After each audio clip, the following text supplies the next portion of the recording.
Hello everyone, welcome to Career Hub Assam. তো Indian institute of banking যোনটো আছে ঠিক আছে সেইটোত চাকৰি মানে সেইটোতো এক্সাম কণ্ডাক্ট কৰে মষ্টলি তোমাৰ বেংক অফ ইণ্ডিয়া যেনেকৈ যোনখিনি আমাৰ কমাৰ্চিয়েল বেংক আছে ষ্টেট বেংকক এৰি কিনে যিমানখিনি গভৰ্ণমেণ্ট বেংক আছে সেইটো এক বেংকত যেতিয়া ৰিক্ৰুটমেণ্ট ওলায় তো গোটেইখিনি এক্সাম এটা এক্সামিনেশ্যন চেণ্টাৰে কণ্ডাক্ট কৰে সেইটো institute of banking personal selection এইটো IBPS বুলি কয় তো ইয়াত পিয়'ৰ চাকৰি ওলাইছে আৰু মেনেজেৰিয়েল ট্ৰেইনিং গ্ৰেজুৱেট হ'ব লাগিব এইটো চাকৰিৰ কাৰণে এপ্লাই কৰিব হ'লে তেনেহ'লে আমি চাওঁ এতিয়া কি পোষ্ট ওলাইছে গোটেই ডিটেইলছখিনি আমি চাম ঠিক আছে অনলাইন ৰেজিষ্ট্ৰেশ্যন 1 তাৰিখৰ পৰা ষ্টাৰ্ট হৈ গ'ল 21 তাৰিখলৈকে আছে তাৰমানে তোমাৰ হাতত আৰু 11 দিন সময় আছে পে'মেণ্টৰ কাৰণে ছেম এনেকৈ ঠিক আছে কণ্ডাক্ট প্ৰি এক্সামিনেশ্যন ফি দিব লাগিব ডাউনলোড কল লেটাৰ আগষ্ট মাহত পৰীক্ষা call letter for online examination প্ৰি আগষ্ট মাহত হৈ যাব তাৰমানে 1 মাহ পাছত পৰীক্ষা আছে ছেপ্টেম্বৰ মাহৰ ৰিজাল্ট ওলাব তাৰপাছত আকৌ অক্টোবৰ মাহত মেইনছ পৰীক্ষা আছে ঠিক আছে পাৰ্চনেল টেষ্ট একদম পটাপট মানে চাকৰি তুমি জইনিং প্ৰভিজনেল এলটমেণ্ট জানুৱাৰীত পাই যাবা জানুৱাৰীত চাকৰি এপইণ্টমেণ্ট লেটাৰ একদম পটাপট 6 মাহত খেল খেলিব হেৰি ঠিক আছে আৰু এক্সামিনেশ্যন এপ্লাই কৰিবলৈ 20 দিন সময় দিছে 10 দিনটো পাৰ হৈ গ'ল মই এতিয়া 10 তাৰিখে আজি 9 তাৰিখ হৈছে 9 তাৰিখে ভিডিঅ'টো মই আপলোড দি দিম ঠিক আছে ইন্ট্ৰডাকশ্যন এইখিনি চাই মোৰ লাভ নাই কি পোষ্ট ওলাইছে কোনে এপ্লাই কৰিব পাৰিব মই সেইখিনি চাই দিওঁ তোমালোকৰ কাৰণে ভাল হ'ব অ'কে বেংক অফ ইণ্ডিয়াত চাকৰি ওলাইছে এইটোতো এক্সাম যদি বেংক অফ ইণ্ডিয়া বা bank of Baroda bank of Maharashtra central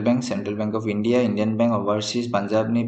PNC UCO bank union bank এই গোটেইকেইটা বেংকত একেলগতে তুমি চাকৰি এইটো এক্সাম দি দিলে পাই যাবা কোনটো চিলেকশ্যন হ'ব সেইটো তুমি যেতিয়া চিলেক্ট কৰিবা মই এইটোত কৰিম সেইটো হ'ব ঠিক আছে বেচিক পে কিমান আছে এইটো দি দিয়া আছে এইটো কমপ্লিট তোমালোকে নটিফিকেশ্যন মই ভিডিঅ' ডেছক্ৰিপশ্যনত দি দিম ঠিক আছে তোমালোকে চাই ল'বা এলিজিবিলিটি ক্ৰাইটেৰিয়া বিশেষকৈ গ্ৰেজুৱেট হ'ব লাগে এইটো পোষ্টৰ কাৰণে এপ্লাই কৰিব লাগে চিটিজেন অফ ইণ্ডিয়া নেপাল এইবোৰ কৈছে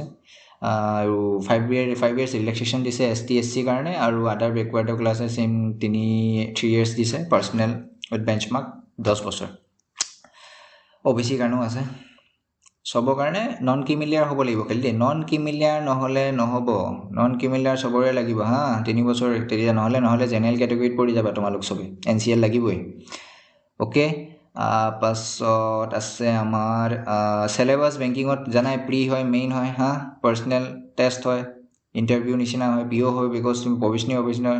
তুমি মিনিমাম টু 50,000 60,000 70,000 1 লাখলৈকে চেলাৰী যাব তোমাৰ জেগা চাই ক'ত তুমি পষ্টিং লৈছা টায়াৰ 1 চিটি হৈ গ'লে তাত দৰমহা আৰু বেছি হ'ব নহয় জানো তাৰপাছত আমি এতিয়া এডুকেশ্যন কোৱালিফিকেশ্যনটো চাই এইটো কি কৈছে চোৱা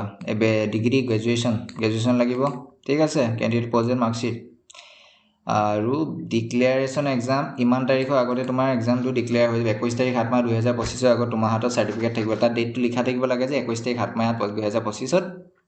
ল'ৰাটো এক্সাম হৈ গ'ল ডিক্লেয়াৰ হৈ গ'ল ঠিক আছে যদি ডিক্লেয়াৰ হোৱা নাই তেনেহ'লে নহ'ব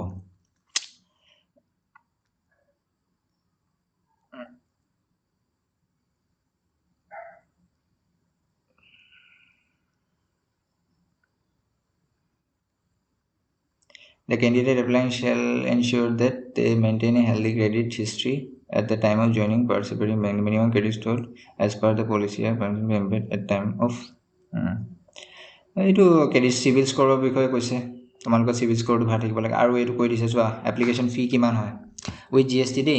including GST ST SC PWD candidate 175 rupees বহুত সস্তা তোমালোকৰ 3x 5 nearly I guess it is 5x 175 তোমালোকে দিবা আৰু 850 ST আৰু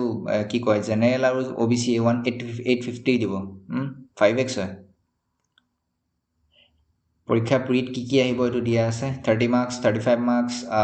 questions 35 questions total 30 marks 40 marks English আৰু হিন্দী দুটা মিডিয়ামছতে এক্সামিনেশ্যনটো কণ্ডাক্ট কৰা হ'ব তোমালোকে নিজৰ লেংগুৱেজটো চুজ কৰা হিন্দীত কৰিবা নে ইংলিছত দিবা ছেম তেনেকৈ মেইনছৰ এক্সামৰ এইখিনি কুৱেশ্যনছ ইমানটা থাকিব প্ৰশ্ন এইখিনি পঢ়িব লাগিব অ'কে পাৰ্চনেলিটি টেষ্টত আৰু কি হ'ব special report personal candidate any interview যি হ'ব সেইটো প্ৰথমতে প্ৰি আৰু মেইনছ ক্লিয়াৰ কৰি লোৱা তাৰপিছত ইণ্টাৰভিউ কথা চিন্তা কৰিবা চাকৰিও ভালেমান পোষ্ট আছে 5,000তকৈ ওপৰত আছে post all over India north ইষ্টৰ কাৰণে বিশেষকৈ ভালেমান পোষ্ট আছে ডকুমেণ্ট ভেৰিফিকেশ্যনৰ এইখিনি বিষয়ববীয়া কথাখিনি মূল কথাখিনিতো মই কৈ দিলোঁ আৰু যোনটো এপ্লাই কৰা লিংক হয় এই লিংকটো ঠিক আছে মই ডেছক্ৰিপশ্যনত দি দিছোঁ তোমালোকে ডাউনলোড কৰি চাই ল'বা আৰু এই এপ্লিকেশ্যনৰ এইটো ডকুমেণ্টে অফিচিয়েল নটিফিকেশ্যন যোনটো হয় এইটো তোমালোকে ইউটিউব ভিডিঅ' ডেছক্ৰিপশ্যনত পাই যাবা ঠিক আছে আৰু মোষ্টলি ভেকেঞ্চিজ 5000তকৈ বেছি আছে অ'কে 5000তকৈ বেছি ভেকেঞ্চিজ আছে মজাকৈ এপ্লাই